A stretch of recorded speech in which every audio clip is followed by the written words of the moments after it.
轉完幾個彎，入面全部都係佢嘅菊花。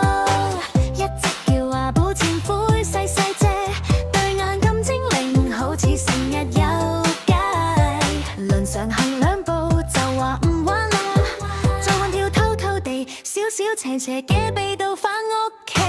阿屎魚入寶結咗啲竹炮，一夾木箱就當成佢哋嘅城堡。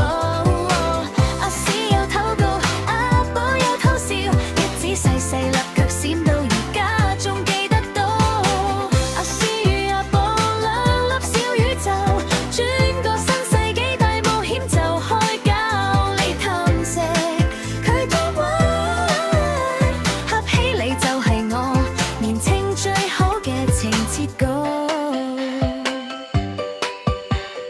阿屎塞滿床底，連紙巾角都霸埋，卡袋鼓到變方形，仲要裝作好靚咁晒。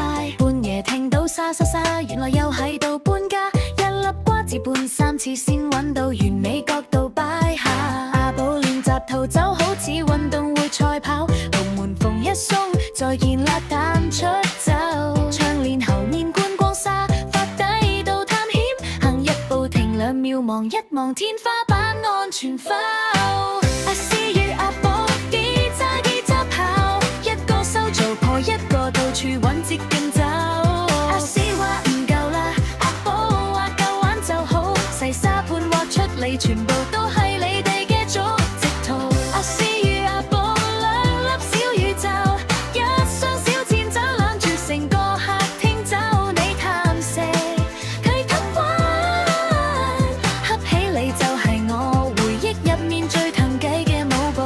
20幾年前個膠箱早送俾朋友，細細對影子跳到影都記得你哋個樣，而家得返相片一沓，同一包洗澡沙，捧喺手心度聽到你哋細聲咁話，我哋未走完。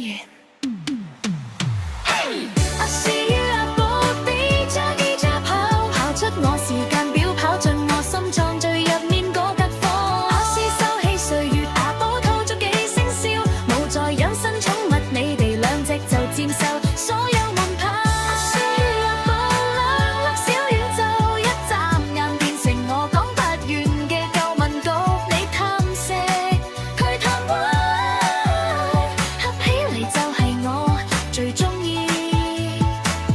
鍾意嗰種簡單熱鬧嘅美好。喂，阿寶唔好再走啊！